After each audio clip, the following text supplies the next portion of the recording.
ॐ नमो भगवते वासुदेवाय। ॐ नमो भगवते वासुदेवाय। ॐ नमो भगवते वासुदेवाय। यः स्वानुभावम् अखिलं श्रुतिसारमेकम् आध्यात्मदीपम् अतितीर्षितां तमोऽन्धम् संस्मरिणां करुणयः पुराणगुह्यम् तं व्याससूनम् उपयामि गुरुं मुनीनां।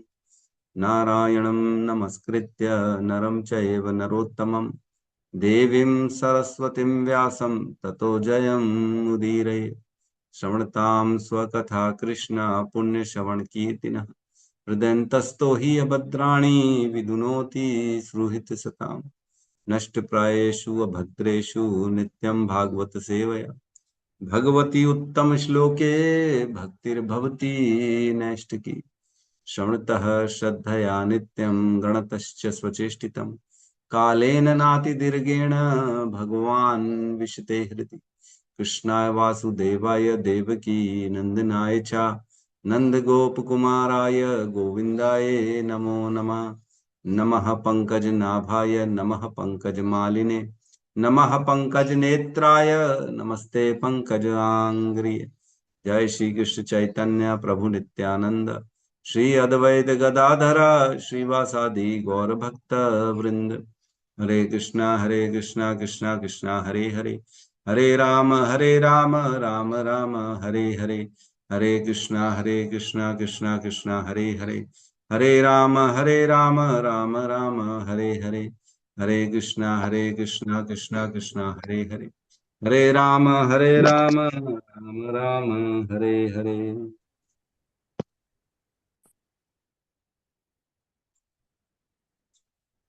हरे कृष्ण। सभी का स्वागत है प्रातःकालीन श्रीमद् भागवतम के सत्र में।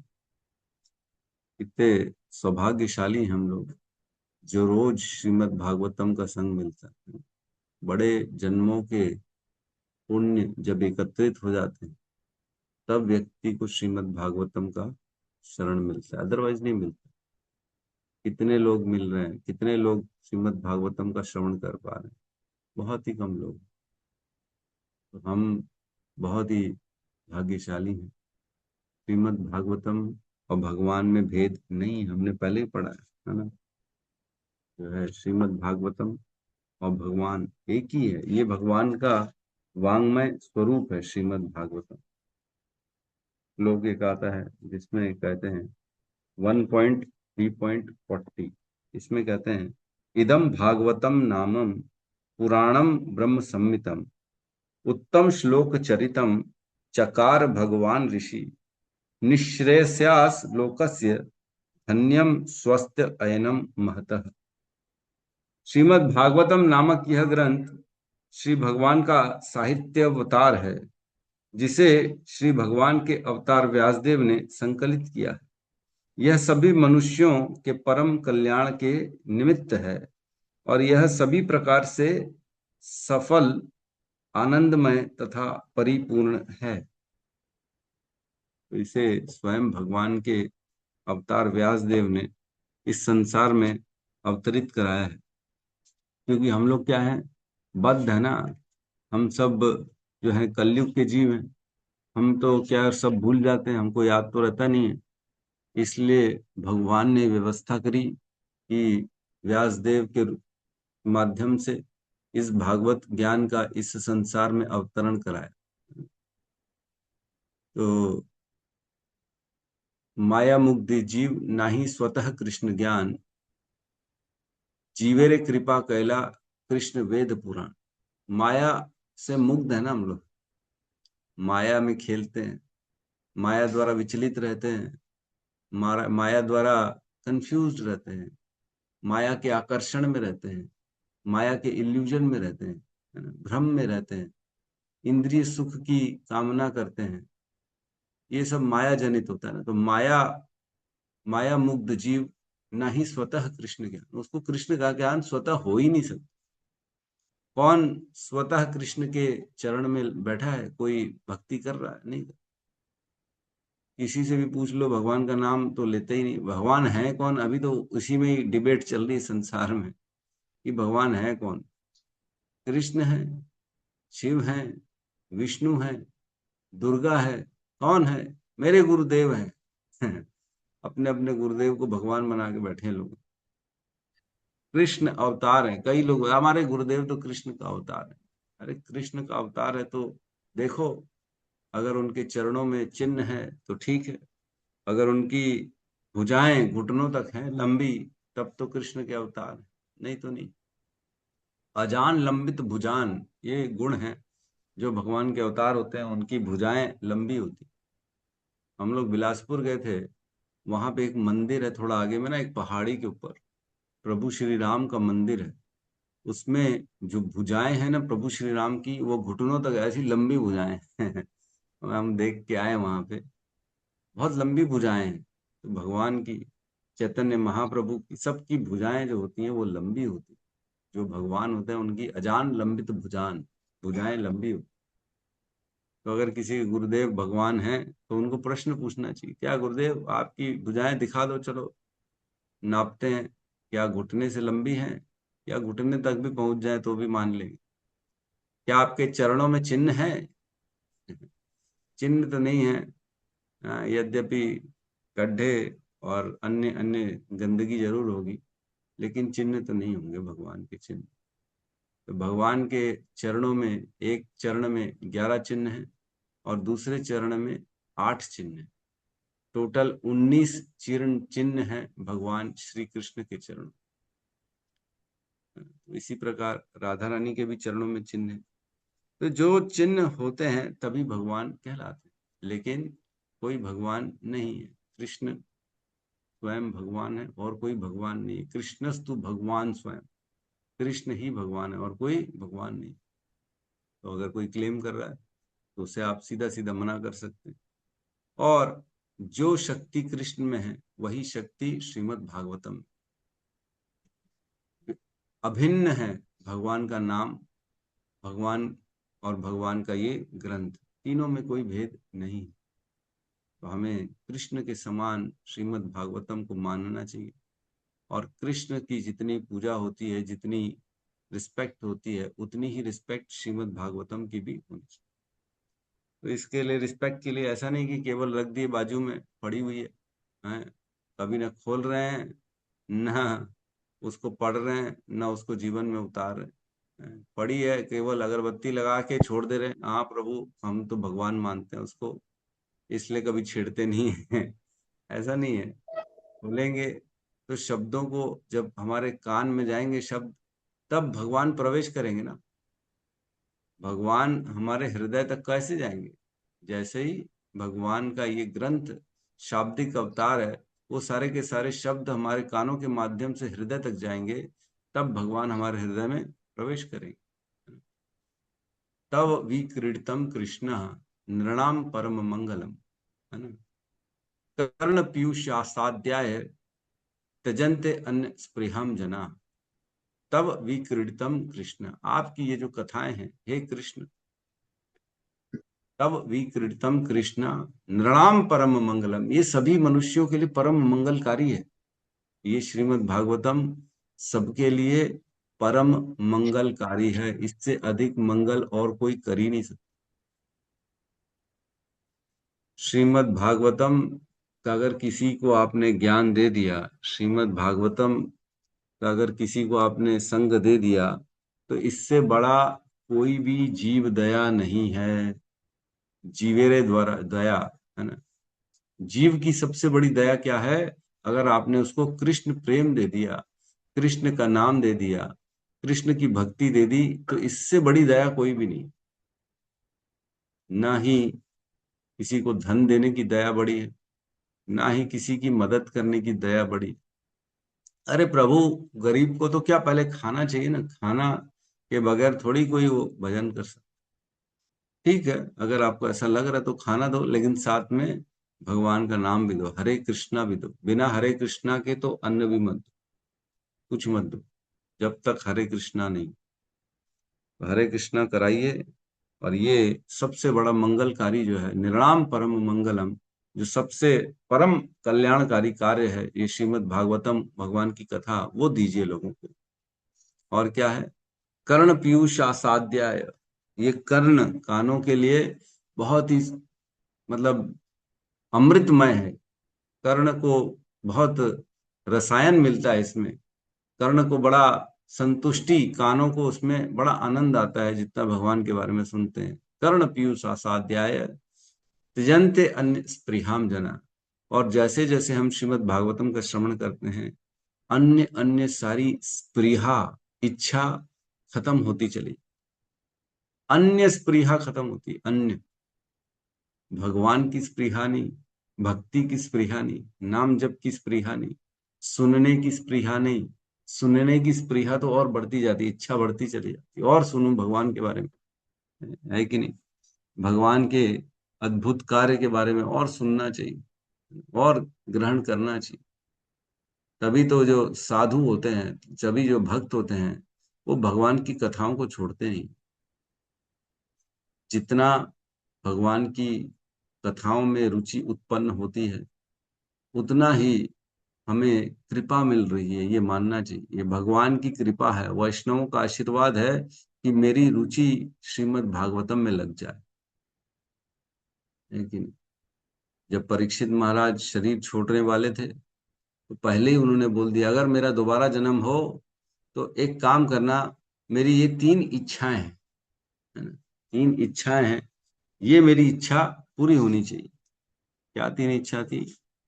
वो कहते थे कि मेरी भक्ति भगवान में रहे, सदा सदा मैं भगवान का भक्त बना रहा हूं, ऐसी मेरी इच्छा है ना। श्री कृष्ण में मेरी पूरी आसक्ति बनी रहे, ऐसी स्थिति रहे, और भक्तों की संगति प्राप्त हो हमेशा। अगर मेरा दोबारा जन्म हो तो श्री कृष्ण में मेरी आसक्ति बनी रहे, और भक्तों का संग बना रहे मेरे जीवन में, और समस्त जीवों से मेरी मैत्री भाव बनी रहे। ये परीक्षित महाराज की इच्छा थी, अभिलाषा थी कि मेरा अगर दोबारा जन्म हो जाए तो ये चीजें होनी चाहिए। ये नहीं मांगा कि मेरे को राज्य मिल जाए, चक्रवर्ती सम्राट बन जाऊं, मैं पावरफुल बन जाऊं, मैं ऐश्वर्यशाली बन जाऊं, ये इच्छा नहीं करी उन्होंने। और हम रोज भगवान से क्या इच्छा मांगते हैं कि तन मन धन सब है तेरा, तेरे को, तेरा तुझको अर्पण, है ना। और क्या बोलते हैं कि अपना क्या दुख दूर करे, हैं क्या क्या मांगते हैं हम रोज आरती में, नहीं भूल रहा हूं। तो हम रोज मांगते हैं कि भैया मेरा तकलीफ दूर कर दो, मुझको सब कष्टों से निवारण कर दो, और मेरे जीवन में सुख संपत्ति घर आवे, कष्ट मिटे तन का, है ना। तो ये मांगते हैं हम भगवान से, सुख संपत्ति और कष्ट मिटे तन का, ये मांगते हैं हम भगवान से। ये नहीं मांग रहे हैं परीक्षित महाराज। सुख संपत्ति तो छोड़ के आए हैं वो। सुख संपत्ति तो इतनी थी उनके पास जितनी कोई गिन नहीं सकता, उतनी थी। सब त्याग दिया। जिस दिन पता पड़ा कि श्राप मिल गया है, उस दिन सब त्याग दिया, कुछ नहीं रखा अपने पास। राज्य अभिषेक कर दिया पुत्र जन्मजय का, जन्मजय उनके पुत्र, उनको पूरा राज्य दे दिया। पत्नी को छोड़ दिया, अब मैं जा रहा हूं। और उसके बाद जो है बैठ गए गंगा किनारे, शुकताल में। वहां पे ऋषियां आ गए, सब महान महान ऋषि। कि परीक्षित का जन्म जब भगवान आए थे, परीक्षित का जन्म के समय भगवान ने उनकी रक्षा करी थी, तो अब परीक्षित की मृत्यु कैसी होगी ये देखने के लिए सब आ गए। और वो इंतजार कर रहे थे कि मैं करूं तो करूं क्या अंतिम समय में। तब उनको श्रीमद् भागवतम का ज्ञान मिला, जो है महामुनि सुखदेव गोस्वामी के द्वारा। तो हमें भी ये सौभाग्य मिल रहा है, रोज सौभाग्य मिल रहा है बोलने का, रोज सौभाग्य मिल रहा है सुनने का। इससे बड़ा और क्या हमारे लिए आनंद की बात, और क्या कृपा हो सकती है? जो परीक्षित महाराज ने इच्छा करी थी, वह स्थान हमको मिल रहा है, इससे बड़ी बात और क्या? बहुत ही सुंदर रोज श्रीमद् भागवतम का श्रवण कर रहे हैं, और इसी सिलसिले में आज आगे बढ़ते हैं हम। आज कल परसों हमने लिया श्लोक क्रमांक 3 श्लोकों को लिया था, है ना। 15, 16, 17 3 श्लोकों में परीक्षित महाराज के प्रश्न चल रहे हैं। 15, 16, 17 में पूछते हैं, हे ब्राह्मण श्रेष्ठ, कृपा करके यह भी बताएं कि ब्रह्मांड भर के गोलकों, स्वर्ग की चारों दिशाओं, आकाश, ग्रहों, नक्षत्रों, पर्वतों, नदियों, समुद्रों तथा द्वीपों एवं इन सबके विविध प्रकार के निवासियों की उत्पत्ति किस प्रकार होती, ये सब कैसे उत्पन्न होते हैं और इनमें जो निवास करने वाले लोग हैं उनकी भी उत्पत्ति कैसे होती है, ये बताइए। फिर 16 में कहते हैं, साथ ही कृपा करके ब्रह्मांड के बाहरी तथा भीतरी विशिष्ट विभागों, महापुरुषों के चरित्र तथा कार्यों और विभिन्न वर्णों एवं जीवनों के चारों आश्रमों के वर्णीकरण का भी वर्णन करें। डिटेलिंग जानना चाह रहे हैं कि जो है ब्रह्मांड के अंदर और बाहर कैसे, क्या विभाग है, कैसे बना है ब्रह्मांड, ये बताओ। महापुरुषों का जीवन बताओ, जो महान महान संत थे उनका जो है जीवनी के बारे में बताओ। जैसे इंद्रदुम, राजा इंद्रदुम की कथा आती है ना, जो गजेंद्र बन गए। फिर जो है राजा चित्रकेतु की का वर्णन आता है, जो भगवान के वृत्तासुर बन के भगवान की प्राप्ति कर लिए, है ना। जड़ भरत महाराज की कथा आती है। तो अनेक अनेक कथाएं आती हैं, महापुरुषों की कथाएं। और आगे कहते हैं, वर्ण और आश्रम का भी डिटेलिंग बताइए। वर्ण आश्रम का क्या उद्देश्य है, क्या मतलब है, क्यों है वर्ण आश्रम। और कहते हैं 17 में, कृपा करके सृष्टि के काल के विभिन्न युगों तथा उन उन सबकी अवधियों का वर्णन कीजिए। मुझे विभिन्न युगों में श्री भगवान के विभिन्न अवतारों के कार्यकलापों के विषय में भी बताइए। युगों का डिटेलिंग बताइए, कौन कौन से युग हैं और उनकी अवधि क्या है, और उन युगों में धर्म क्या है, मेरे को सब बताइए, उनका वर्णन करिए। और युग में अवतार भगवान जो लेते हैं उन अवतारों का भी वर्णन करिए कि कैसे अवतार लेते हैं और वो क्या कार्य करते हैं। तो इस सिलसिले में आज हम अगले श्लोक में प्रवेश करेंगे, श्लोक क्रमांक 18। तो प्रश्न ध्यान रखेंगे, प्रश्नों के, क्योंकि उत्तर मिलेंगे हमको आगे चल के, सारे उत्तर, है ना। तो ये हमारा बेसिकली क्वेश्चन हो गया, अब पूरा श्रीमद् भागवतम इसका आंसर हो गया है कि नहीं। तो प्रश्न ऐसे पूछने चाहिए जिससे सबका कल्याण हो। परीक्षित महाराज ऐसे प्रश्न पूछ रहे हैं जिससे सबका कल्याण।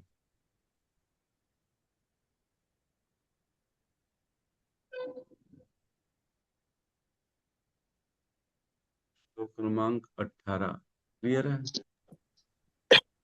जी प्रभु। श्लोक क्रमांक 18, अध्याय 8, स्कंद 2, साथ में दोहराएंगे। नृणाम साधारणो धर्मः नृणां साधारणो धर्मः सविशेषश्च यादृशः सविशेषस्य यादृशः श्रेणीनां राजऋषीणां च श्रेणीनां राजर्षीणां च धर्मः कृच्छ्रेषु जीवताम् धर्मः कृष्णेषु जीवताम् नृणां साधारणो धर्मः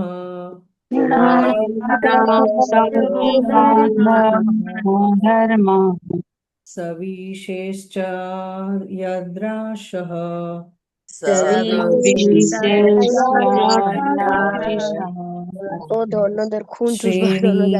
राजर्षीणां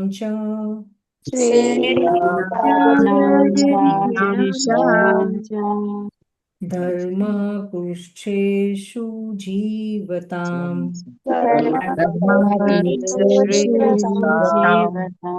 नृणां साधारणो धर्मः नृणां साधारणो धर्मः सविशेषश्च यादृशाः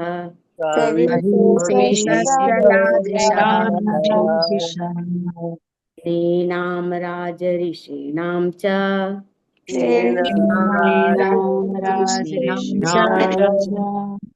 धर्माकृच्छेषु जीविताम् धर्मकृतेषु जीवताम् निराम साधारणो धर्मः निरामं साधारणो धर्मः स विशिष्ट यादृशः विशिष्टयादृशः श्रेणीनां राजऋषीणाम् श्रेणीनां राजऋषीणां च धर्मकृतेषु जीवताम् गलत बोल धर्मः कृतेषु जीवताम् हरे पढ़िए। निराम नीनां साधारणो धर्मः सविशेष यागस्य स विशिष्टयादृशः श्रेणीनां राजर्षीणां च श्रेणीनां राजऋषीणां च धर्मकृच्छ्रेषु जीवताम् धर्मकृतेषु जीवताम् धन्यवाद। कृपा करके यह भी बताइए कि मानव समाज के सामान्य धार्मिक संपर्क सूत्र क्या हों, धर्म में उनके विशिष्ट कर्तव्य क्या हों, सामाजिक व्यवस्था तथा प्रशासकीय राजकीय व्यवस्था का वर्गीकरण तथा विपत्तिग्रस्त मनुष्यों का धर्म क्या हो। ओम अज्ञानतिमिरन्धस्य ज्ञानांजन शलाकया चक्षुरुन्मीलितं येन तस्मै श्री गुरुवे नमः। श्री चैतन्य मनोभीष्टं स्थापितं येन भूतले स्वयं रूपः कदा मह्यं ददाति स्वपदान्तिकम्। वन्देऽहं श्रीगुरु श्रीयुतपदकमलं श्रीगुरून् वैष्णवांश्च श्रीरूपं सागरजातं सहगण रघुनाथान्वितं तं सजीवम् साद्वैतं सावधूतं परिजन सहितं कृष्ण चैतन्य देवम् श्री राधा कृष्ण पादान् सहगण ललिता श्री विशाखान्वितांश्च हे कृष्ण करुणा सिंधु दीन बंधु जगतपते गोपेश गोपिका कांता राधा कांत नमस्तुते तप्त कांचन गौरांगी राधे वृंदावनेश्वरी वृषभानुसुते देवी प्रणमामि हरिप्रिय वांछा कल्पतरोभश्च कृपा सिंधुभ्यैव च पतितानां पावनेभ्यो वैष्णवेभ्यो नमो नमः। नमो विष्णुपादाय कृष्णपृष्ठाय भूतले श्रीमते भक्ति वेदांत स्वामीति नामिने नमस्ते सारस्वती देवे गौरवाणी प्रचारिणे निर्विशेष शून्यवादी पाश्चात्य देशतारिणे। जय श्री कृष्ण चैतन्य प्रभु नित्यानंद श्री अद्वैत गदाधर श्रीवासादि गौर भक्तवृंद। हरे कृष्ण कृष्ण कृष्ण हरे हरे हरे राम राम हरे कृष्ण। तो यहाँ श्लोक में कह रहे हैं निर्णाम साधारणो धर्म। निर्णाम मीन्स मनुष्यों का, मानव समाज का, जो जनरल मनुष्य होते हैं उनका साधारणो धर्म, उनका साधारण धर्म क्या है। साधारण धर्म मीन्स सामान्य धर्म क्या है मनुष्यों का, ये बताइए। और कह रहे हैं सविशेषश्च यादृशः, और विशेष धर्म क्या है। विशेष धर्म मीन्स कभी आपातकाल आ जाता है तो आपातकालीन धर्म जो होता है, तो आपातकालीन विशेष धर्म, या कहीं कहीं विशेष धर्म अलग अलग बताया गया है। कुछ जैसे विशेष कुल के लोग होते हैं, या कोई विशेष जिन्होंने अपना कुछ संकल्प लेके बैठे हुए हैं, ऐसे विशेष स्थिति में उनका धर्म क्या होना चाहिए, हम पढ़ेंगे धीरे धीरे। यादृश, उनके प्रकार बताइए, डिटेल में उनके विभाग बताइए, कितने कितने विभाग हैं, कैसे डिटेलिंग है, उनका धर्म क्या है, ये बताइए। और क्या करें, श्रेणी नाम राज ऋषि नाम च। श्रेणी नाम मीन्स तीन वर्णों का, तीन वर्ण कौन से, ब्राह्मण, वैश्य और शूद्र, इन तीन वर्णों का भी धर्म बताइए। और राज ऋषि नाम, क्षत्रिय धर्म क्या है वो बताइए। मीन्स बेसिकली चारों धर्म बताइए, है ना। श्रेणी नाम में तीन धर्म आ गए, और राज ऋषि नाम में एक और चौथा जो क्षत्रिय धर्म है वो भी आ गया, वो बताइए, सब डिटेलिंग बताइए। और क्या करें, धर्म कृच्छेषु जीवताम, जीवों का कृच्छेषु दुखी अवस्था में, कृच्छेषु मीन्स जब दुखी हो, कोई विपत्ति में आ पड़ा हो, तो समस्त जीवों का धर्म क्या है वो भी बताइए। तो कृच्छेषु मीन्स या तो आपातकाल आप नीचे भी जोड़ सकते हैं कृच्छेषु में, और जो विशेष धर्म है जैसे मैंने बताया कोई विशेष परिस्थितियां होती हैं, कोई सिलेक्टिव स्थिति परिस्थिति होती है ना। किरात हूण स्त्री, इस तरह का एक श्लोक हमने पढ़ा था जिसमें जो है ना पहाड़ के लोगों रहने वाले हूण जो हैं वैसे लोगों के लिए, स्त्रियों के लिए, सभी के लिए भगवान की प्राप्ति हो जाती है, उसमें हमने ये पढ़ा था। तो ये विशेष अलग प्रकार के लोग हैं जो सामान्य मनुष्य नहीं है, इनकी रहन सहन, इनकी ज्ञान, इनकी सब कुछ अलग चलता है। तो ऐसे विशेष लोगों का धर्म बताइए। तो हो सक ये ऊपर विशेष जो है ये बहुत जगह सेट हो जाता है, विशेष धर्म बताइए, सिलेक्टिव स्पेशल धर्म बताइए। और नीचे कृच्छ्रेषु मीन्स जब दुखी अवस्था में हो, जब विपत्ति काल आ गया हो, कोई ऐसी घटना हो गई हो कि अब तो रास्ते नहीं है, क्या करूं, तो उसे विशेष धर्म का। तो इस प्रकार धर्म के वर्गीकरण और विशेष धर्म और सामान्य धर्म, क्षत्रिय धर्म, वर्णाश्रम धर्म, ये पूछ रहे हैं। चारों वर्ण के क्या धर्म है वो बताइए। तो तात्पर्य की पहली लाइन में श्रील प्रभुपाद लिखते हैं, मनुष्यों की सभी श्रेणियों का, चाहे वे कोई या कुछ भी हो, सामान्य धर्म भक्तिमय सेवा है। सीधा सीधा एक लाइन में श्रील प्रभुपाद ने आंसर लिख दिया कि सामान्य धर्म कोई भी क्यों ना हो, मनुष्य की श्रेणी कहीं की भी, कैसे भी श्रेणी का क्यों ना हो, वो चाहे वे कोई या कुछ भी हो, चाहे वे कोई भी हो या वे कुछ भी हो, अगर मनुष्य है, कोई भी हो और कुछ भी हो, किसी भी परिस्थिति में उसका सामान्य धर्म क्या है? भक्तिमय सेवा। ये सामान्य धर्म है।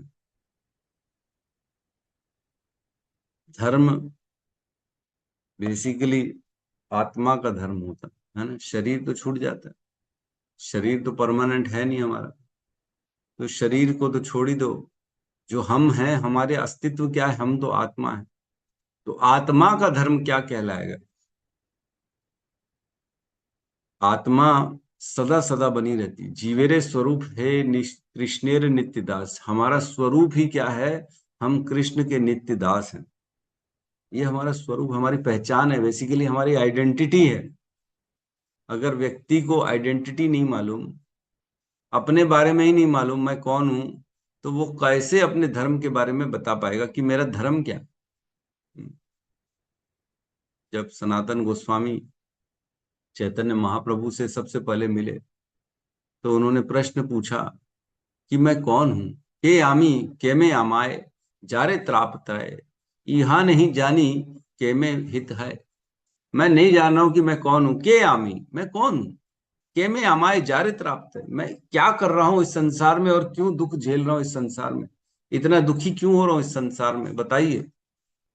आदि दैविक, आदि भौतिक और आदि आत्मिक, ये तीन प्रकार के ताप मेरे जीवन में क्यों है? सभी के जीवन में होते बेसिकली, दुख तो सबके जीवन में। कह रहे मैं इस संसार में क्यों हूं, क्यों दुखों को झेल रहा हूं, और मेरा अस्तित्व क्या है? के आमी यह नहीं जानी के में हित है। जब मैं यही नहीं जान रहा हूं तो अपना हित कैसे जान लूंगा कि मेरा हित किसमें है? लोगों को लगता है शायद मेरा हित जो है बढ़िया बढ़िया शरीर की देखभाल करने में है कि नहीं। शरीर को सबसे ऊपर रखा जाता है ना। अपनी सुंदरता, अपनी प्रेजेंटेशन, अपने जो है वस्त्र इत्यादि इत्यादि, इसको सबसे ऊपर रखा जाता है। लोग आजकल बोलते हैं अपने आप से, हमारे पिक्चरों में भी दिखाया है, मैं अपनी फेवरेट हूँ, मैं अपनी फेवरेट हूँ, मैं अपने आप को प्यार करती हूँ, मैं अपने आप को ही देखती हूँ, मैं अपने आप को पसंद करती हूँ। अरे किसको तुम हो कौन, पहले ये तो बताओ। वो अपने शरीर को देखभाल कर रही है, वो अपने शरीर को पसंद कर रही है, वो अपने शरीर की कितनी पूरा जीवन आजीवन क्रीम पाउडर लगाया, क्रीम पाउडर लगाया, कुछ भी हुआ शरीर के प्रति इतना ज्यादा लोग संवेदनशील हो जाते हैं कि शरीर को ही सब कुछ मान बैठते हैं।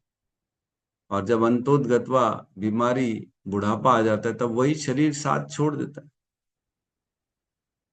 आज जो हमारे आस पड़ोस में हैं, जो चले गए हैं, दादा परदादा, उनके पिताजी सब थे ना किसी न किसी समय, वो आप आज तो नहीं है, चले गए। तो ये देख के व्यक्ति को सीखना चाहिए कि सबकी एक न एक दिन मृत्यु होगी, सबको एक न एक दिन बूढ़ा होना है, सबको एक न एक दिन बीमार होना है। जिसको भी आज देख रहे हैं जो बेचारा चल नहीं पा रहा है, लाठी लेके चल रहा है, तो ये देखना चाहिए कि मैं भी एक दिन ऐसा ही हो जाऊंगा। हमारे में कोई विशेषता थोड़ी है। आप क्या कोई अमृत पी के आए ऊपर से, या कोई सोमरस भेजा है इंद्रदेव ने?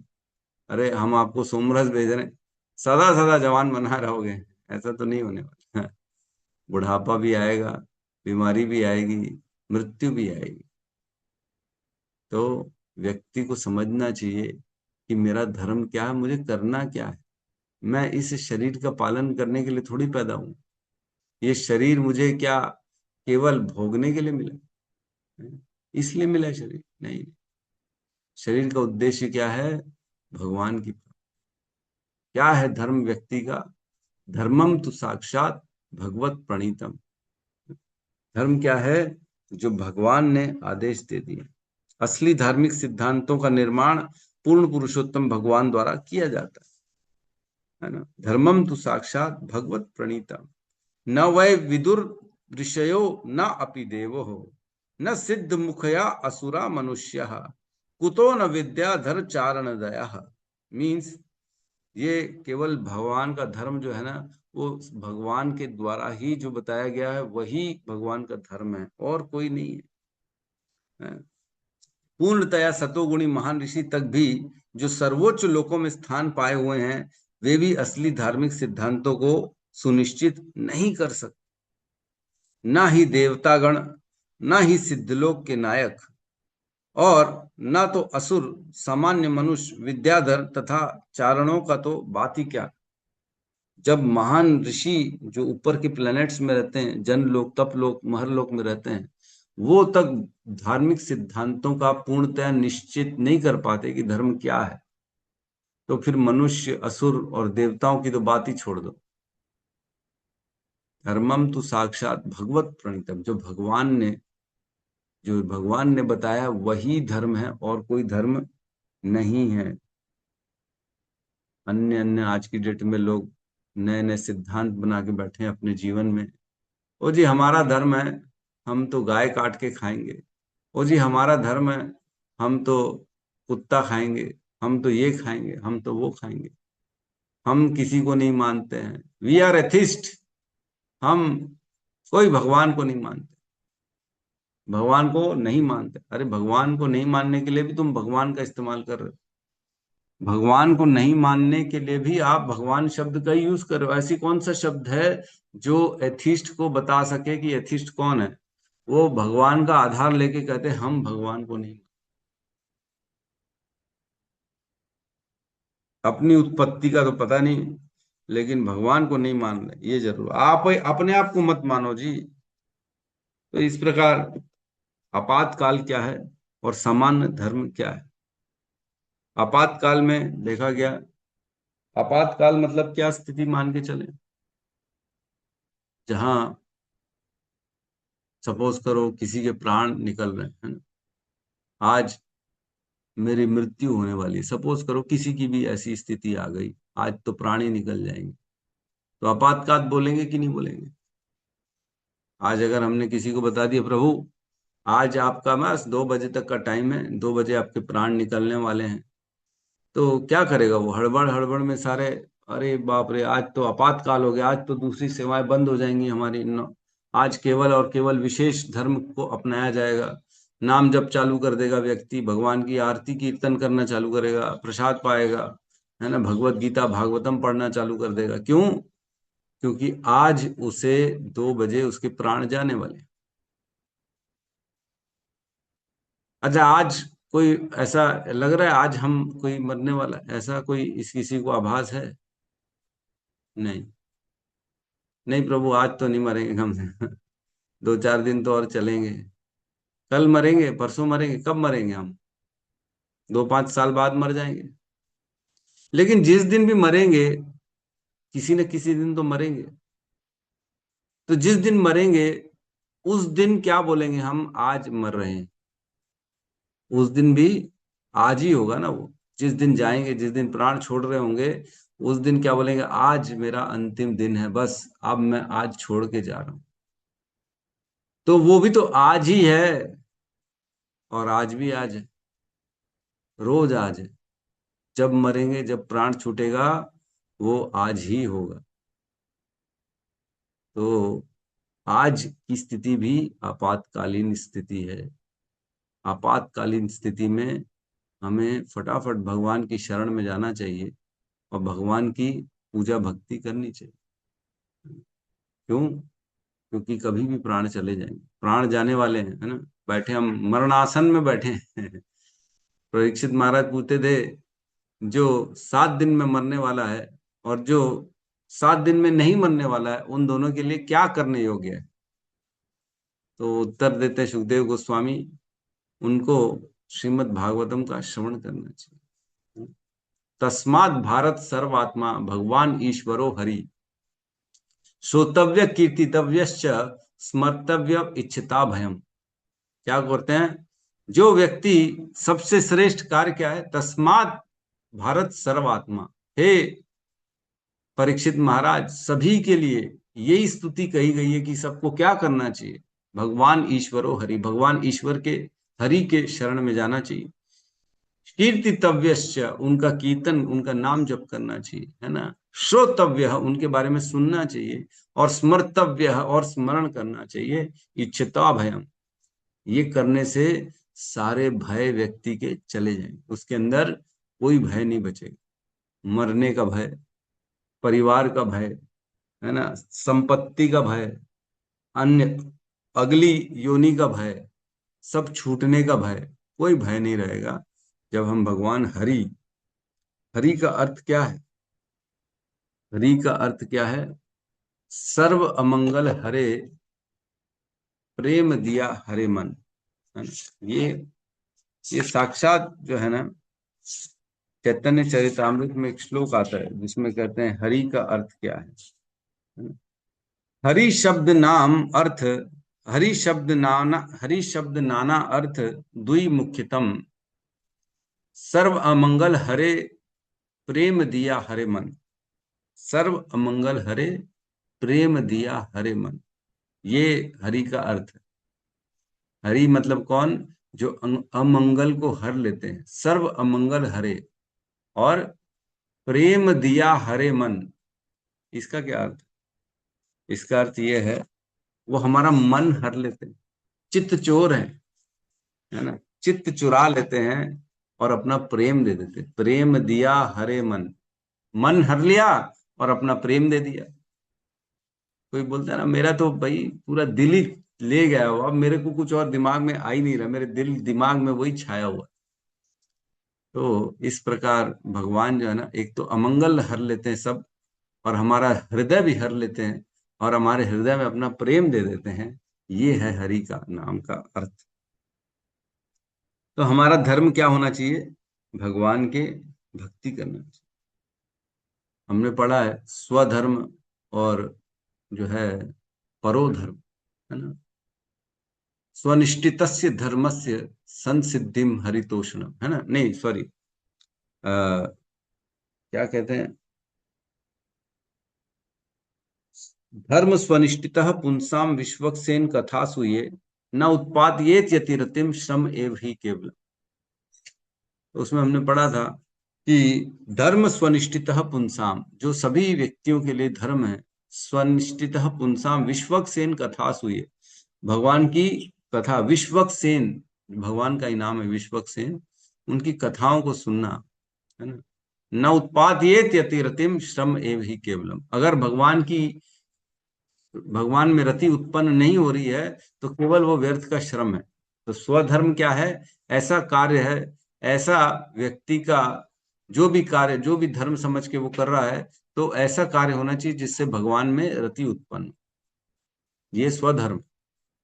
अगर हम किसी के पुत्र हैं, किसी की पुत्री हैं, किसी के पति हैं, किसी की माता है, किसी के पिता हैं, तो उसके प्रति हमारा स्वधर्म क्या है, उसको जो भी धर्म है हमारा उसके प्रति वो करना चाहिए, लेकिन ऐसा करना चाहिए कि उस कार्य से भगवान में रति उत्पन्न हो।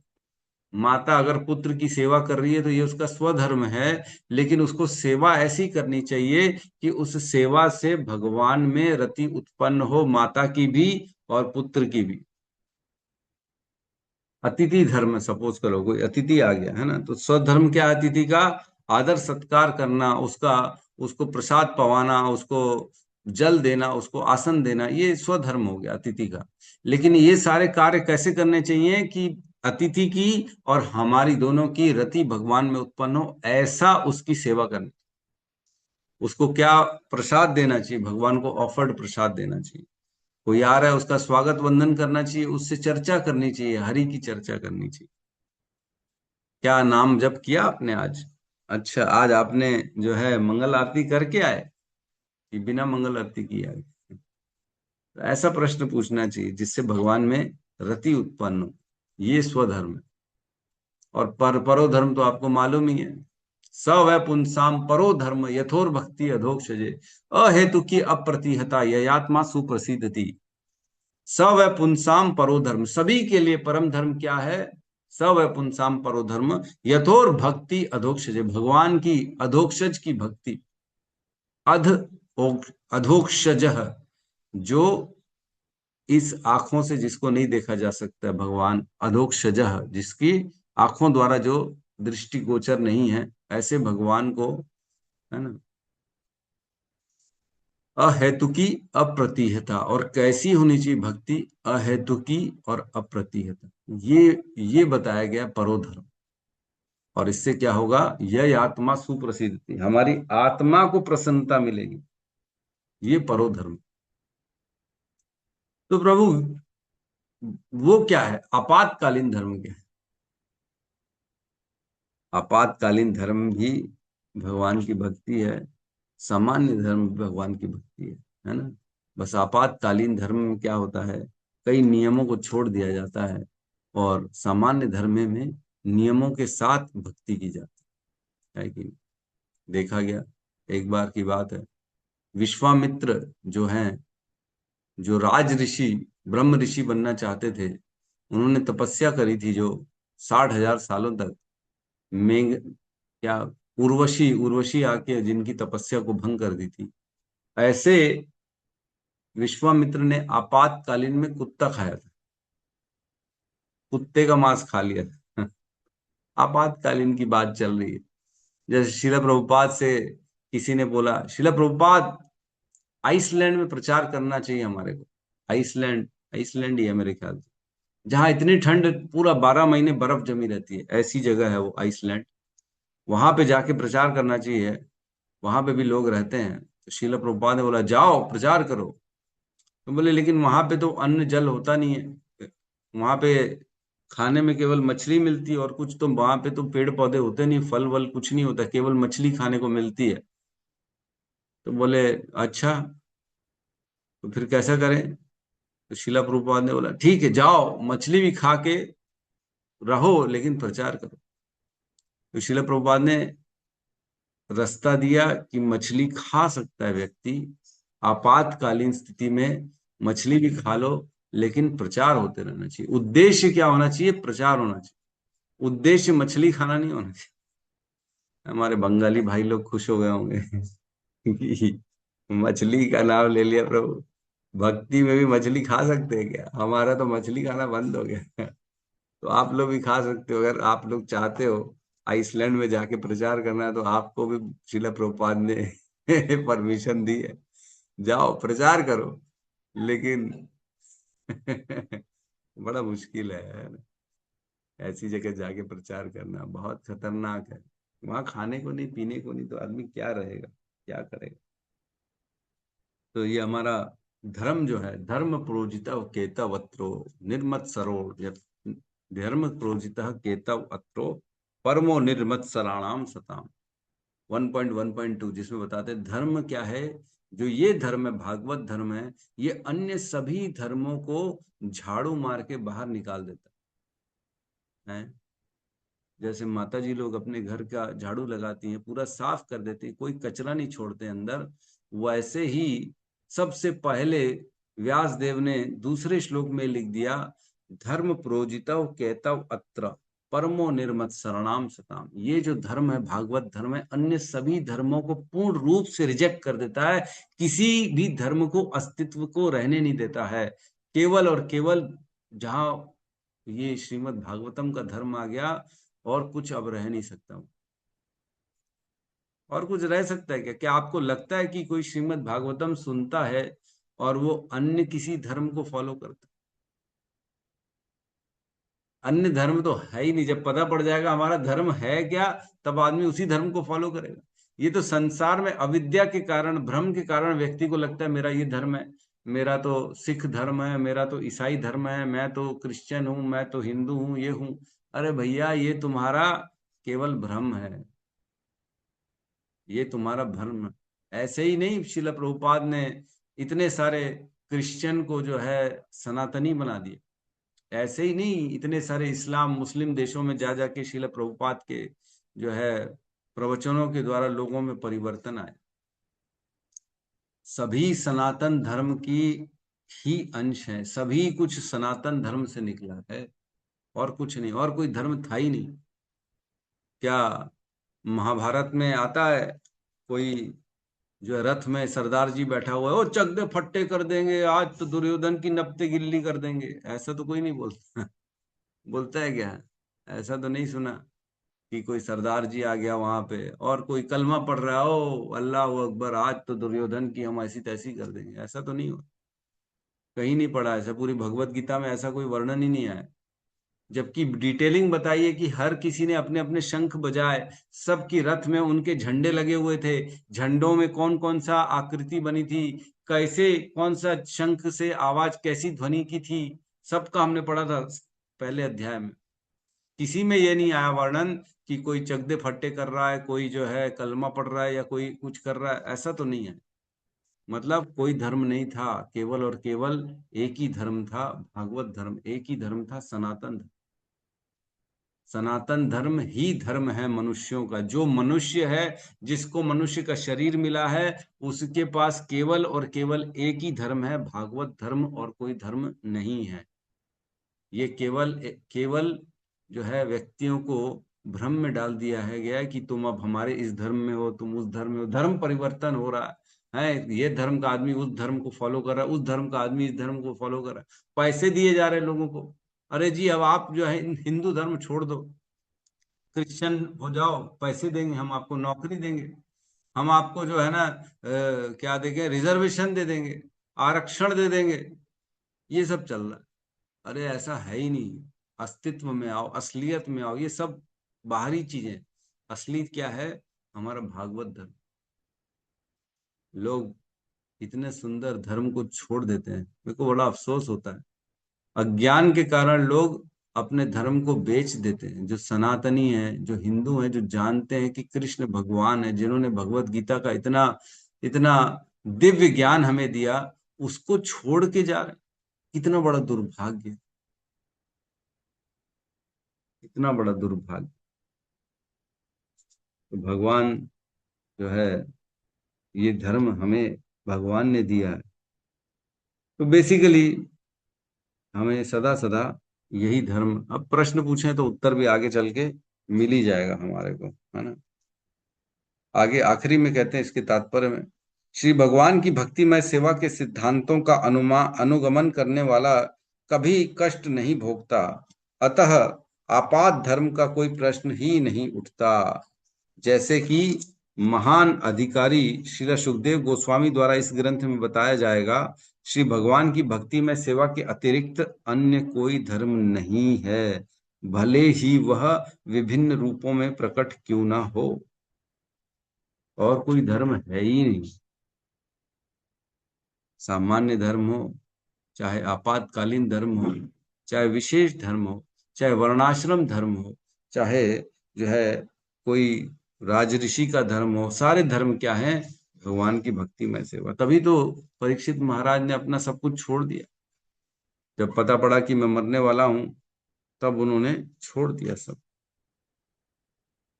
ठीक है, तो हम एक बार फटाफट प्रयास करते हैं, अब अगले श्लोक को भी ले लेते हैं।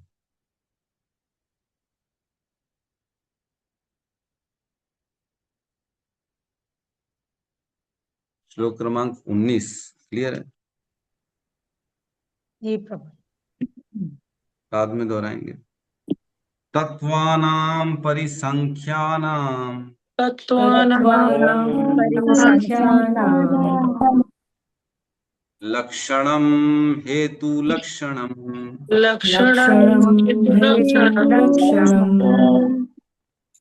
पुरुषाराधन विधियो पुरुषाराधनविधिर्यो योगस्याद् योगस्याद्म आध्यात्मिकस्य च योगस्याध्यात्मिकस्य च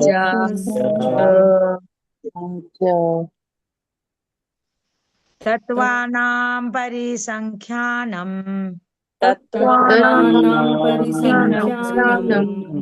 लक्षणं हेतुलक्षणं पुरुषाधार पुरुषा पुरुष आराधन विधि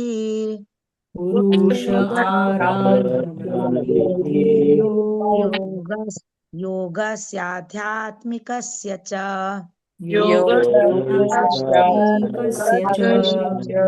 हरे कृष्ण। कृपा करके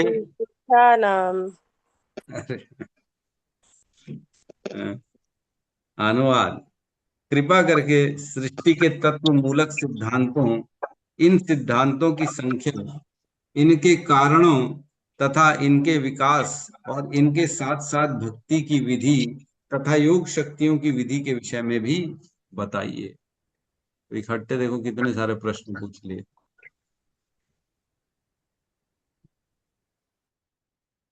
कह रहे हैं यहाँ पे तत्वानाम परिसंख्यानम, तत्व सृष्टि को निर्मित करने वाले तत्व जो हैं, जिनसे ये सृष्टि बनी है, उनकी संख्या क्या है, कितने हैं वो तत्व। और क्या कह रहे हैं, लक्षणम हेतु लक्षणम। तो लक्षणम मीन्स जो उनका स्वरूप लक्षण है। दो प्रकार के लक्षण होते हैं, एक स्वरूप लक्षण और एक तटस्था लक्षण। तो स्वरूप लक्षण मीन्स उसकी आकृति, प्रकृति, रूप कैसा है उसका, है ना, उसका प्रेजेंट, उसका जो है बाहरी जो है लुक्स कैसे हैं, जिसको हम कह सकते हैं ना स्वरूप लक्षण। स्वरूप मतलब बाहर से दिखता कैसे है वो, स्वरूप लक्षण है ना। लक्षणम आकृति और प्रकृति कैसी है उसकी। और हेतु लक्षणम मीन्स तटस्थ लक्षण, कि कार्य क्या करता है वो, गुण कौन से हैं उसके अंदर, जो बाहर से नहीं दिखते हैं, उनके अंदर के कारण क्या है, तटस्था लक्षण, कार्य क्या करते हैं वो। इस सृष्टि के तत्व, तत्वों की बात चल रही, सृष्टि के तत्वों की संख्या बताओ, उनके लक्षण बताओ, उनके हेतु लक्षण बताओ। मीन्स तत्व का स्वरूप क्या है और उसके कार्य क्या है तत्वों के, ये बताइए। चार चीजें पूछी अभी तक पहली लाइन में। फिर आगे नेक्स्ट लाइन में कह रहे हैं पुरुष आराधन विधि। बड़ा सिंपल है, हिंदी है। पुरुष की आराधन की विधि क्या है। पुरुष कौन है, भगवान श्री कृष्ण का पुरुष अवतार की बात चल रही है ना। पुरुष अवतार भगवान के, जो विष्णु अवतार है, जो पुरुष अवतार है भगवान का, उसकी आराधन की विधि क्या है। और योगस्य आध्यात्मिकस्य च, और वह अष्टांग योग बताइए जिससे अध्यात्म की प्राप्ति हो। कौन से योग से भगवान की भक्ति प्राप्त हो सकती है, ये बताइए। समझ में आ रहा है। योग शक्तियों की विधि के विषय में बताइए जिससे अध्यात्म की उत्पत्ति हो। तो ये प्रश्न पूछ रहे हैं परीक्षित महाराज, एक एक करके। तो जो कितनी गहरी बात है कि नहीं। जब व्यक्ति को, हम जैसे को तो यही नहीं मालूम था पहले कि तत्व क्या क्या है।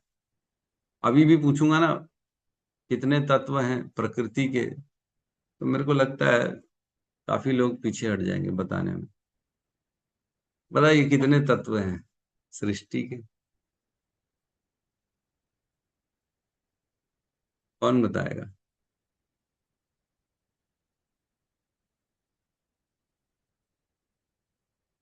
या शिल्पा माता जी बताइए। हरे कृष्ण। प्रभु जी 24 तत्व है।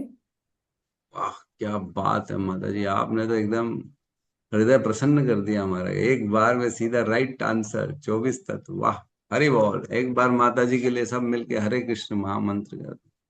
हरे हरे कृष्णा कृष्ण हरे कृष्णा कृष्ण कृष्णा कृष्ण हरे कृष्णा कृष्ण हरे हरे हरे हरे हरे हरे हरे राम राम हरे हरे राम। राम राम राम हरे हरे हरे। बहुत सुंदर। मेरे को तो लगा था, मैं अंडर एस्टिमेट कर रहा था, लग रहा नहीं पढ़ते हैं लोग, सबको मालूम है। हरि। यस, बताइए 24 तत्व कौन से हैं? 5 कर्मेंद्रिया, 5 ज्ञानेंद्रिया, 5 सेंस ऑब्जेक्ट्स, मन बुद्धि अहंकार, परमात्मा। हैं? परमात्मा नहीं, सॉरी, मन बुद्धि अहंकार और 5 तत्व।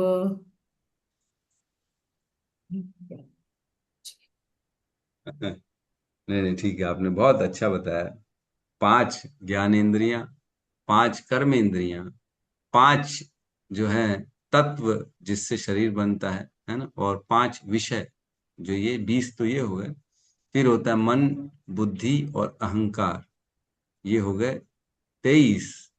और चौथा क्या है? माता जी कह रही आत्मा। परमात्मा नहीं है प्रभु। 25 का परमात्मा हो से गया ना सृष्टि, परमात्मा तो। सृष्टि बनती है। नहीं बट सृष्टि 25वां। आत्मा परमात्मा से बनती है, सृष्टि के प्रधान तत्व। प्रधान प्रभु जी।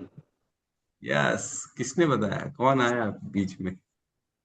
मैं साधु वसण। अरे वाह, साधु भूषण प्रभु जी, हरि बोल। वाह, बहुत सुंदर। तो प्रधान है 24वां तत्व, है ना? सॉरी, है ना? 25। हाँ हाँ, 24 तत्व। कहीं कहीं 25 भी बोले गए हैं, वो कोई बड़ी बात नहीं है, लेकिन 24 है।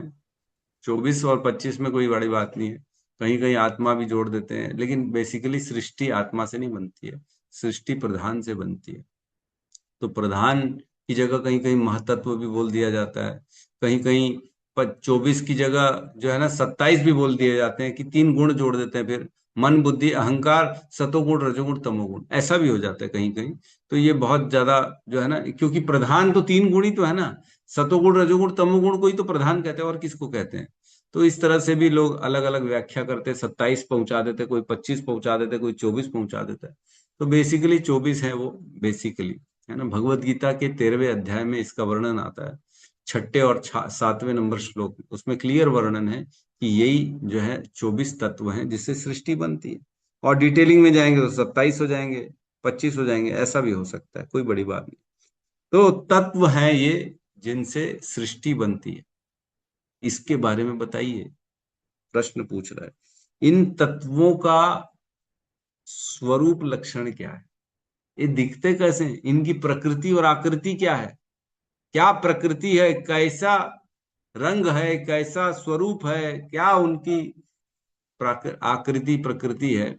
और इनका हेतु लक्षण मीन्स इनके तटस्था लक्षण क्या, ये कार्य क्या करते, कैसे कार्य करते, क्या गुण है इनके अंदर, विशेषता क्या है?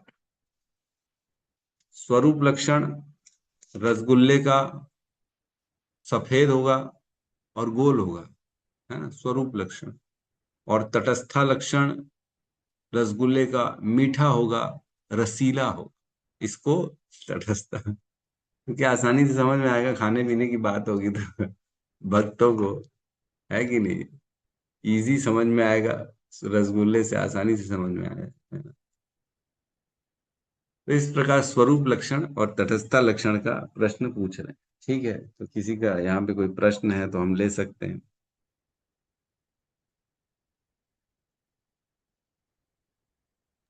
प्रभु जी आपने ये अभी जो बताया है, स्वरूप लक्षण और लक्षण वो इंटरनल क्वालिटीज है, और तटस्थ रूप वो एक्सटर्नल है। नहीं नहीं नहीं नहीं नहीं, उल्टा बोल रहे अलग। हैं। हाँ। स्वरूप मीन्स आउटर। बाहरी आकृति प्रकृति, बाहरी, आउटर, लुक्स, शेप,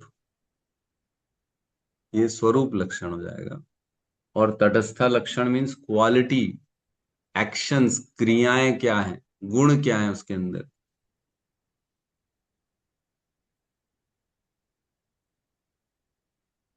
ठीक है।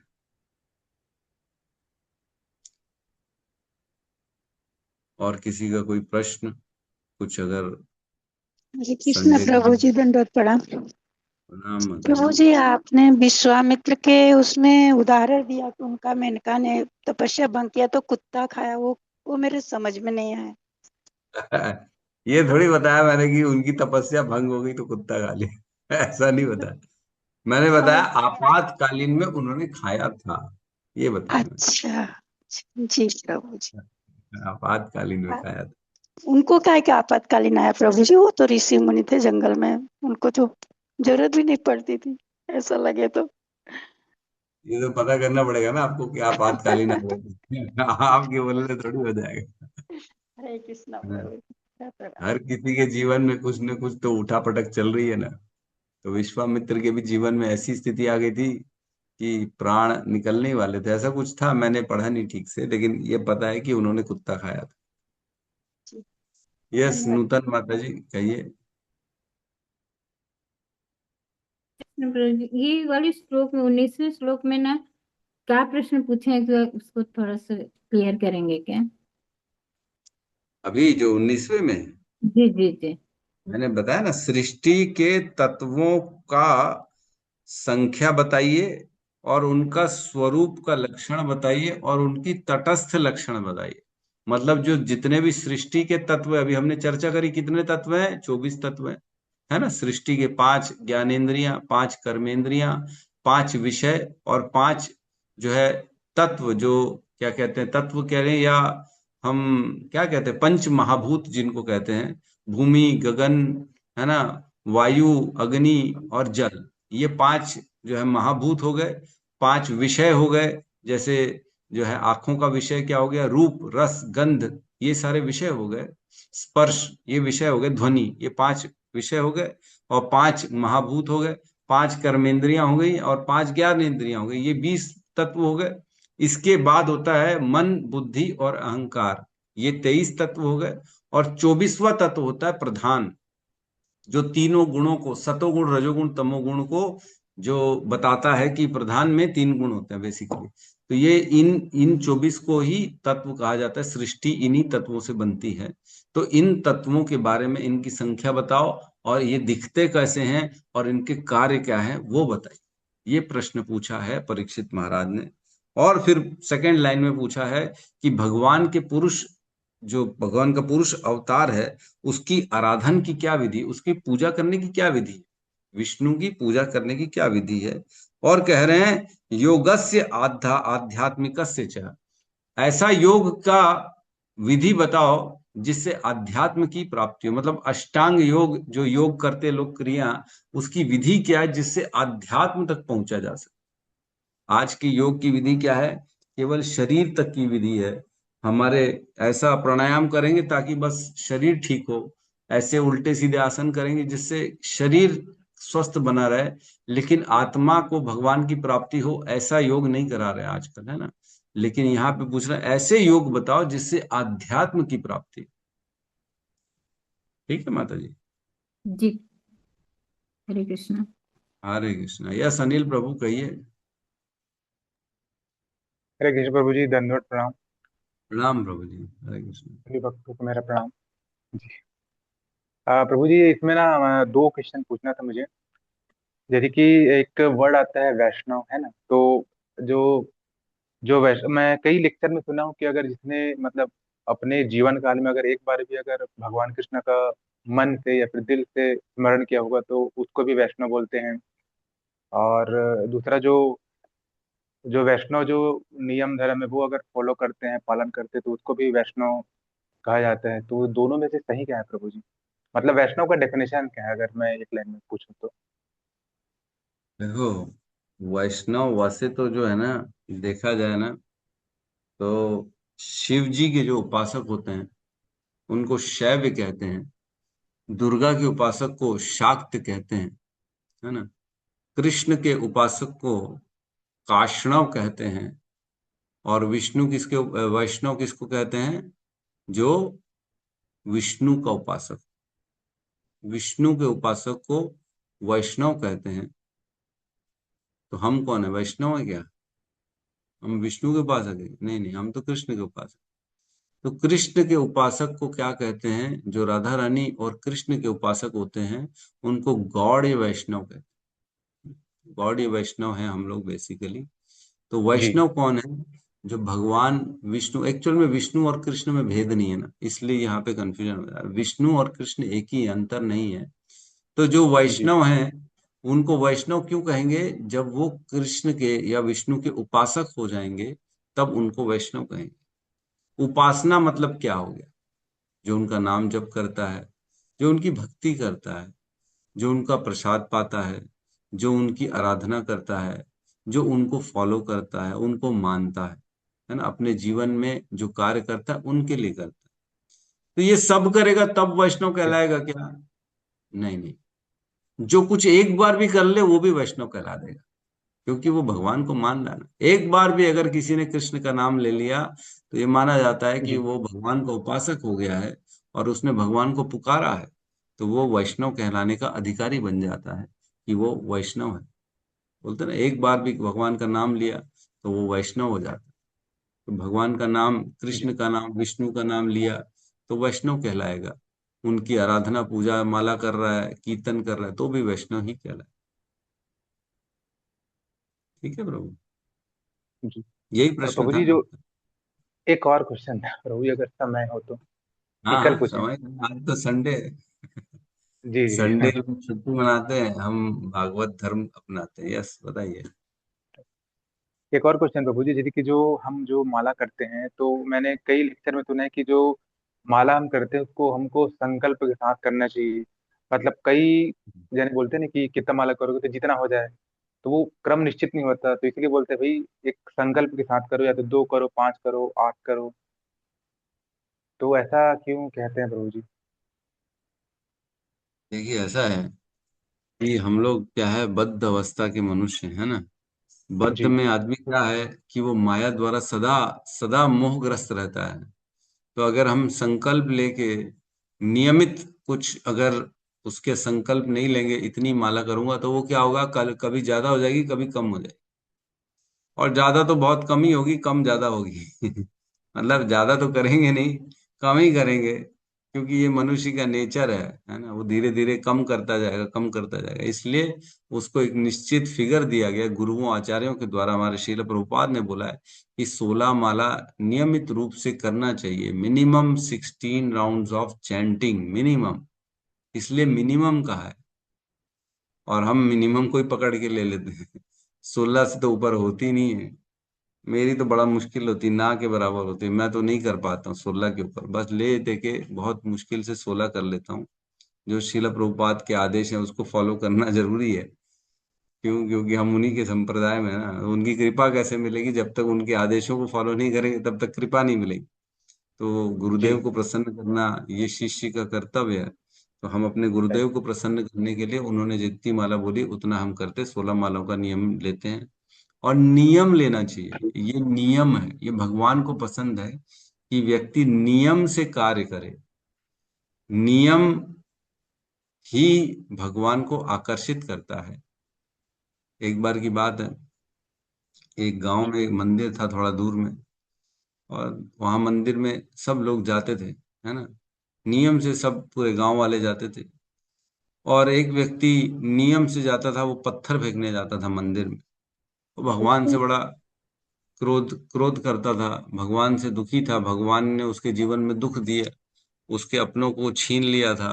जब से उसके घर वाले चले गए, अकेला था, तब से वो नियम से जाता था रोज पत्थर फेंकने। भगवान, तूने मेरे घर वालों को छीन लिया, आया हूं मैं तेरे को पत्थर मारने के लिए, है ना? इस तरह से नियम से जाता।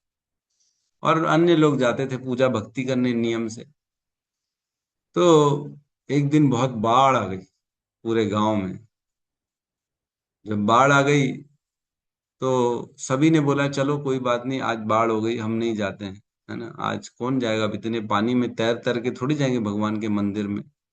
तो उस दिन कोई आया ही नहीं गांव वाला मंदिर में। लेकिन ये जो पत्थर फेंकने वाला था ना, ये नियम से पहुंच गया वहां पे, तैर के आ गया, नाव में भी आ गया। वो नियम से बोले, मैंने नियम लिया भगवान के यहाँ जाके पत्थर मारने का। ए भगवान, तूने मेरे घर वालों को छीन लिया। तो ये बोलने के लिए, पत्थर फेंकने के लिए वो गया वहां मंदिर में। तो जैसे ही उसने पत्थर फेंका, भगवान प्रकट हो गए। बोले, भगवान तू सच में नियम का कितना पक्का है। बोले कि तू आज ऐसी परिस्थिति में भी मेरे पास पत्थर फेंकने आ गया। तू मानता है मतलब मैं हूं, है ना। अन्य लोग तो अपनी सुविधा के साथ अनुसार आ रहे हैं, जा रहे हैं। उनको जब अनुकूल परिस्थिति पड़ रही है तब आ रहे हैं, प्रतिकूल परिस्थिति में नहीं आ रहे मेरे पास। लेकिन तूने हर स्थिति में मेरे ध्यान किया, रोज रोज का रोज मेरे पास आया और पत्थर फेंकने। तो मैं तेरे से प्रसन्न हो गया। मांग मांग, क्या मांगता है मेरे से। तो इस तरह से जो नियम ले लेता है व्यक्ति, तो भगवान उसके नियमों को देखते हैं कि क्या ये मेरे लिए उस नियम को फॉलो कर रहा है कि नहीं। एक त्रिपुर दास थे, त्रिपुर दास, ये सच्ची घटना है। भगवान के बड़े भक्त, महान भक्त थे। उन्होंने नियम लिया था, वो मंत्री पद पे थे। उन्होंने नियम लिया था कि हर ठंड में मैं नाथ द्वारे, जो गोवर्धन में था पहले, नाथ द्वारा, पहले इधर जयपुर, अभी इधर जयपुर में आ गया, पहले गोवर्धन में था ना, वो नाथ द्वारा। तो नाथ द्वारा जो भगवान थे, उनको हर ठंड में वो जो है शॉल भेजते थे, बढ़िया सुंदर उलन की, एकदम रत्न जड़ित, एकदम ऊंची विशेष शाही शॉल भेजते थे हर हर ठंड में। उनका नियम था। लेकिन एक बार ऐसा हो गया कि उनकी वित्तीय स्थिति बहुत खराब हो गई। उनको नौकरी से निकाल दिया गया, सब छीन लिया गया, उनके ऊपर बहुत आरोप प्रत्यारोप हो गए। एक दाना भी नहीं था खाने का उनके घर, कुछ भी नहीं था, खाना नहीं खा पा रहे थे। और ठंड आई, तब बोले, त्रिपुरदास के विचार आया मन में कि मैंने नियम लिया है कि मैं हर ठंड में भगवान को शॉल भेजता हूं, तो इस ठंड में अब क्या करूं मैं। तो घर के कुछ बर्तन वर्तन पड़े थे, जो बस उनके पास आखिरी वही पड़ा था, घर का कुछ बर्तन, वो भी उठा के उन्होंने बेच दिया। और उस धन से एक मोटा कपड़ा लिया, उसको अपने हाथों से रंगा उसने, रो रो के उन्होंने उस आंसुओं से उसको बनाया शॉल को। बोले, ये भगवान अब पहनेंगे इस बार। लेकिन मैंने नियम लिया, मैं क्या करूं। मैं हर साल रत्न जड़ित शॉल भेजता था, इस साल खाली ऐसी साधारण मोटा कपड़ा। हे भगवान, स्वीकार कर लेना। रो रो के आंसुओं से उन्होंने अपने हाथ से उसको थोड़ा सा डेकोरेट किया कि थोड़ा अच्छा तो लगे, जो व्यवस्था थी, और उसको भेज दिया भगवान की सेवा। तो वहां सेवकों ने क्या किया, वो कपड़े लेकर साइड में फेंक दिया। बोले, ये कौन, भगवान को ये थोड़ी पहनाएंगे हम। भगवान तो ब्रह्मांड के स्वामी हैं, उनको तो उच्च उच्च वस्त्र जो आते हैं वो पहनाएंगे, ये सब नहीं पहनाएंगे। तो ठंड आई, भगवान को जो है बड़े शाही वस्त्र जो और भी लोगों ने भेजते होंगे, वहां पे वो पहनाए गए। तो एक बार फिर भगवान को ठंड लगने लगी। तो वहां पे जो उनके सेवक पंडित थे, भगवान के कड़कड़ाने की, उनको ठंड की कपकपी की आवाज आने लगी। तो उन्होंने भगवान को देखा, भगवान तो कांप रहे हैं ठंड में। उनको और शॉल मंगाई गई, पहनाई गई, बहुत पहनाई गई, पहनाई गई, और अंगीठी जला दी गई, तो भी भगवान की ठंड नहीं जा रही। बहुत परेशान हो गए। बोले, क्या बात है, भगवान की ठंड क्यों नहीं जा रही। तो भगवान ने उनको सपने में बताया कि मेरे प्रिय भक्त के कपड़े आए हैं, तुमने वो मुझे पहनाए नहीं। तब फिर ढूंढा गया जो अंदर स्टोर रूम में है, कि ऐसा कौन सा प्रिय भक्त है भगवान का जिसका हमने भगवान को शॉल ओढ़ाया नहीं। तब पता पड़ा, ये त्रिपुर दास का जो है ना, एक ये मोटा कपड़ा आया है, इसको तो हमने साइड में फेंक दिया, इसको भगवान की सेवा में लगाया ही नहीं। तब निकाला गया उसको और भगवान को पहनाया गया। फिर भगवान की ठंड गई, तब वो चैन से बैठे, तब प्रसन्न। तब पंडित जी ने फिर त्रिपुरदास को चिट्ठी लिख के भेजी कि भगवान तुम्हारी शॉल को ओढ़ के बड़े प्रसन्न हो गए हैं, और तुम्हारी शॉल के बिना उनको ठंड लग रही थी। तुम्हारी सेवा अमूल्य है, तुम्हारी सेवा स्वीकार करी गई है भगवान के द्वारा। तो इस प्रकार से उनको भेजा गया। त्रिपुरदास बहुत रोने लगे कि भगवान भाव के भूखे, भगवान नियमों को देखते हैं कि क्या वाकई में तुम मेरी सेवा कर रहे हो। 16 माला का नियम लिया है, क्या 16 माला कर रहे हो कि छोड़ दे रहे हो तुम। ऐसी स्थिति आ जाएगी, कभी परीक्षा हो जाएगी कि माला करूं कि क्या करूं, क्या सो जाऊं, मेरे पास तो और कुछ बचा ही नहीं है, मैं क्या करूं।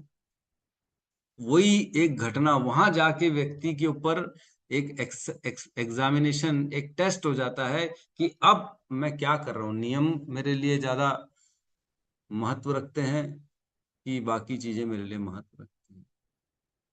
तो जो नियम को फॉलो करता है भगवान उससे रीझ जाते हैं। तो नियम लेने चाहिए, नियम के अनुसार व्यक्ति को भक्ति करनी चाहिए, नियम के अनुसार माला करनी चाहिए, नियम के अनुसार रोज मंगल आरती, जो भी हमने नियम लिया वो करना चाहिए भक्ति। जी ठीक। हरे कृष्ण।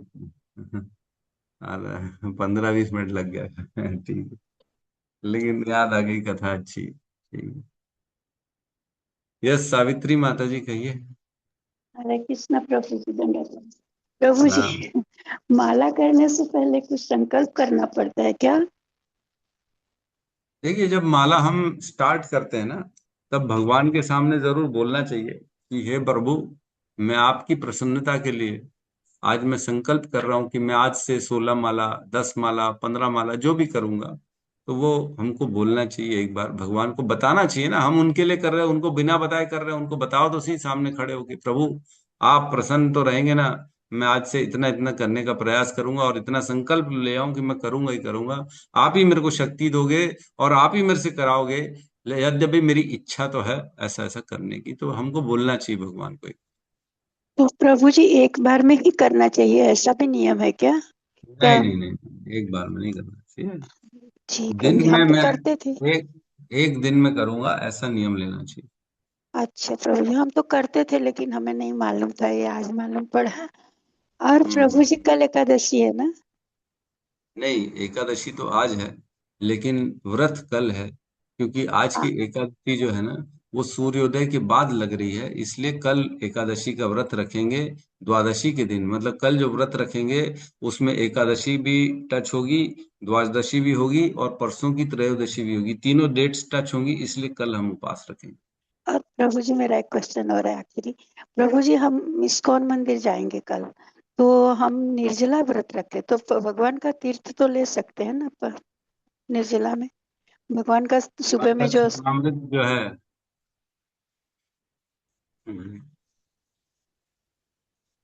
हाँ भगवान का चरणामृत तो लेना चाहिए मेरे ख्याल से, है ना। वो चलेगा ना प्रभु जी? सिर्फ लेकिन ऐसा नहीं गिलास भर के पेट भर के पी नहीं ऐसा नहीं नहीं नहीं, वो एक चम्मच ही मिलता है ना, छोटा सा चम्मच रहता है प्रसाद वहां मंदिर में। तो उसको ले सकते हैं। धन्यवाद प्रभु जी। तो व्रत खंडित नहीं होएगा ना? नहीं नहीं होगा, खंडित नहीं। हरे कृष्ण, धन्यवाद। अरे, यस शतरूपा माता जी। हरे कृष्णा प्रभु जी, दंडवत प्रणाम सभी को नाम माता जी। दंडवत प्रणाम। प्रभु जी कई बार ऐसा होता है, पता नहीं मेरे साथ होता है या सबके साथ ही होता है, हम 16 माला नियम रूप से कर रहे हैं, लेकिन प्रभु जी कई बार ऐसा होता है कि जैसे 10 दिन निकल गए, 15 दिन निकल गए और सब कुछ ठीक होते हुए भी एकांत भी है, वातानुकूलित है सब कुछ, लेकिन माला अच्छे से नहीं हो पा रही। तो तो वो यही प्रश्न क्यों होता है ऐसा प्रभु जी? क्या होता है, कई बार जो है ना हमारा चित्त है ना, हम तो हैं तो क्या है, चारों तरफ से माया अलग अलग प्रकार से हमारे को लुभा रही है, लोभा मतलब आकर्षण पैदा कर रही कहीं ना कहीं, कहीं ना कहीं।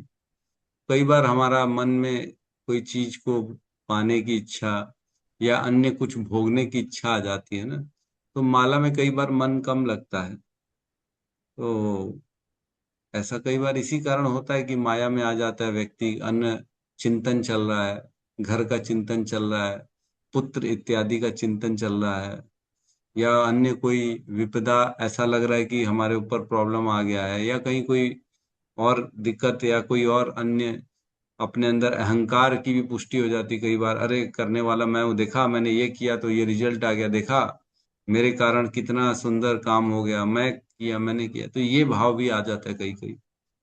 तो कई बार ऐसी भावनाओं के कारण व्यक्ति की माला में जो उसका जो माला का रस है, माला में जो उसका समर्पण है, वो कम हो जाता है ना। तो भोगों के कारण व्यक्ति को ऐसा हो जाता है, लेकिन अगर सुनता रहेगा, श्रवण करता रहेगा और भगवान के प्रति समर्पित रहेगा तो फिर धीरे से ठीक भी हो जाता है। प्रभु इसीलिए जी, तो जैसे जिस दिन अच्छे से नहीं हो पाती उस दिन मन में थोड़ी गिल्टी ही भी रहती है। भाई आज अपने को पता होता है कि आज मैंने ठीक से नहीं किया, जबकि सब कुछ ठीक था, मन में कोई ऐसी बात भी नहीं थी, लेकिन फिर भी पता नहीं प्रभु जी क्यों ऐसा होता। मुझे लगता है कई बार मैं अपने आप ही सोचती हूँ ये ठीक है गलत है, कि भाई भगवान हमें बता रहे हैं कि ज्यादा उड़ने की जरूरत नहीं है, अच्छे से बैठो और हम काम करो जो है। वही बात है ना। ये तो चित्त गुरु है ना, चित्त में बैठे हैं भगवान, मैसेज दे देते हैं कि अरे तुम्हारा तो आज का ठीक नहीं, क्वालिटी अच्छा नहीं था। तुम माला तो किया, लेकिन तुमने चिंतन बाहर का ज्यादा किया। बहुत बार होता है, मेरे साथ भी बहुत बार होता है, जब सुबह कई बार माला नहीं होती है, दोपहर शाम रात हो जाती कभी कभी माला करने में, तो केवल ये रहता है कि कैसे माला कंप्लीट करूं, समय देखते और माला देखते देखते, अरे 4 माला बची है, इतना टाइम हो गया, 4 माला बची। हाँ तो जी। ऐसा बहुत बार हो जाता है। तो उसका कारण यही है कि एक तो हमने क्या किया, प्रेम से भगवान का नाम जो होता है ना, वो प्रेम से बैठ के लेना चाहिए, या एकांत में बैठ के, या एकांत में कहीं थोड़ा सा चल लिए तो ले लिए। लेकिन जब हम सारे कार्य को करके बाद में, तो पूरे दिन भर का कार्य दिमाग में घुसा रहता है, फिर किसी से द्वेष हुआ है, किसी से प्रॉब्लम हुआ है, किसी से और कोई अनबन बात हुई, दिमाग में वो चल रहा है और माला कर रहे हैं, तो वो क्वालिटी नहीं आ पाती। इसीलिए कहते हैं, ब्रह्म मुहूर्त में 16 माला हो जानी चाहिए, तो सबसे श्रेष्ठ। नहीं तो फिर सतोगुण के बाद रजोगुण दिन में आ जाता है, और रात को तमोगुण हो जाता है। तो तमोगुणी अवस्था में व्यक्ति जब नाम जप करता है, तो कहीं ना कहीं उसके नाम जप में तमोगुण का इफेक्ट आना चालू हो जाता है, वो इतना नहीं कर पाते हम, क्योंकि इतने वो शुद्ध नहीं है ना। प्रयास करना चाहिए, सुबह सुबह नाम जप कर लेना चाहिए, तो ये भावना नहीं रहे भाई, वो कंप्लीट हो जाएगा। लेकिन अब क्या करें माता जी, अब इससे बचना थोड़ा, कहीं कहीं विशेष ऐसी परिस्थितियां आ जाती, नहीं कर पाते, हम भी नहीं कर पाते, तो ये भावना आ जाती, कोई बड़ा मैटर नहीं है, सबके साथ होता है। जी प्रभु जी, मैंने पहले किसी से पूछा नहीं था, ये मुझे लगता कभी मेरे साथ ही ऐसा होता हो। सबके साथ होता है ये तो। ये तो सबकी प्रॉब्लम होगी। कुछ लोग ऐसे हैं जो 6 बजे अपनी माला कर लेते हैं, ऐसे बहुत लोग हैं, हमारे ग्रुप में डालते ही हैं।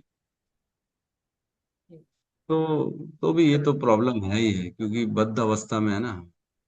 ठीक है। हरे कृष्णा। हरे कृष्णा। यस, पद्म प्रिय माता जी का मैसेज है, प्रभु जी, भक्ति विनोद ठाकुर जी कहते हैं ना, जप करने के लिए ही जप करते हैं। हाँ, यस, जप करने के लिए ही जप करते हैं। तो जप करने का उद्देश्य जो होता है ना, वो नंबर ऑफ जपा नहीं है। जप करने का उद्देश्य जो है, भगवान का नाम का जप प्रेम से, उनका उच्चारण करना प्रेम से और सुनना है प्रेम से। ये उद्देश्य है जप करने का, ना कि एक नंबर ऑफ फिगर है कि 16 20 25 जितने भी हमने संकल्प लिया है। तो अभी क्या हो गया आजकल, कि जो माला, नंबर ऑफ माला ज्यादा इंपॉर्टेंट हो गई है, अन्य चीजें इंपॉर्टेंट नहीं, जो क्वालिटी ऑफ माला है वो इंपॉर्टेंट नहीं रही, है ना। तो ये व्यक्ति को ध्यान देना चाहिए कि माला करने के समय मैं और भगवान का एकांतिक मिलन हो रहा है। मैं और भगवान, मीटिंग चल रही है मेरी और भगवान की, क्योंकि नाम और नामी में भेद नहीं है। भगवान का नाम और भगवान में भेद नहीं। जब हम भगवान की माला कर रहे हैं, तो भगवान साक्षात उस समय हमारे जिह्वा पर आ जाते हैं। तो ये जब हम भाव रख के माला करेंगे, तो निश्चित तौर से उस माला का रिस्पेक्ट करेंगे और उसको ध्यान से सुनेंगे, बोलेंगे, है ना, क्योंकि भगवान साक्षात आते हैं, साक्षात। जब तक कई माला कर रहे हैं, दूसरे काम भी कर रहे हैं, कई बार ऐसा हो जाता है। तो ये सब से माला, नाम तो कर रहे हैं लेकिन नाम नहीं कर रहे, बेसिकली भगवान का नाम नहीं हो रहा, वो केवल शब्द का उच्चारण हो रहा है, भाव ही नहीं है। तो भाव नहीं है तो परिवर्तन नहीं है, परिवर्तन नहीं है तो भगवान की भक्ति नहीं है, स्मरण नहीं है। परिवर्तन, भगवान का नाम ले रहे हैं लेकिन अन्य अन्य कार्य कर रहे हैं, तो माया हावी होती चली जाएगी, क्या करोगे। तो प्रयास करना चाहिए माला के समय कोई और कार्य ना करें, माला के समय केवल भगवान का नाम का उच्चारण करें और उसको सुने, ये काम करें। ठीक है, बहुत बहुत धन्यवाद सभी का। तो आज हम अपनी क्लास को यहाँ पे विराम देते हैं। छोटा सा अनाउंसमेंट, जिन्होंने अपना नाम नहीं दिया यात्रा के लिए, कृपया अपना नाम कंफर्मेशन कर दें, ताकि कल या परसों में हमारी टिकट हो जाएगी जैसे ही रिजर्वेशन खुलेगी। तो जिनका भी पेंडिंग है, कृपया अपनी जो है नाम या अपनी जो भी बात है, जिनको डायरेक्ट पहुंचना हो, चाहे जो हमारे साथ ट्रेन में जा रहे हो, हर स्थिति में आपको अपना नाम देना पड़ेगा। अपना नाम दीजिए, लिखाइए, और जो भी हमारी, ताकि हम व्यवस्था वैसे कर सकें अच्छे से। तो आज ही आज कंफर्म कर लीजिए अपने अपने किसी भी कोऑर्डिनेटर को आप फोन करके बता सकते हैं। ठीक है, बहुत बहुत धन्यवाद सभी का। सभी मिलके हरे कृष्ण महामंत्र का उच्चारण करते हैं। हरे कृष्णा हरे कृष्णा हरे कृष्णा हरे कृष्णा कृष्णा हरे हरे राम राम हरे राम हरे राम राम राम हरे हरे ग्रंथराज श्रीमद् भागवतम की जय। जय समस्त भक्त वृंद की जय। जय जगत गुरु शील प्रभुपाद की जय। जय जय गौर प्रेमानंद। हरि हरि हरे बोल। कृष्ण हरे प्रभु जी कृष्णा हरि हरि। दंडवत प्रभु प्रणाम दंडवत प्रणाम। सभी हरे भक्तों कृष्ण को दंडवत प्रणाम प्रभु दंडवत प्रणाम, सभी भक्तों को दंडवत प्रणाम। हरे हरे कृष्ण प्रभु जी दंडवत प्रणाम।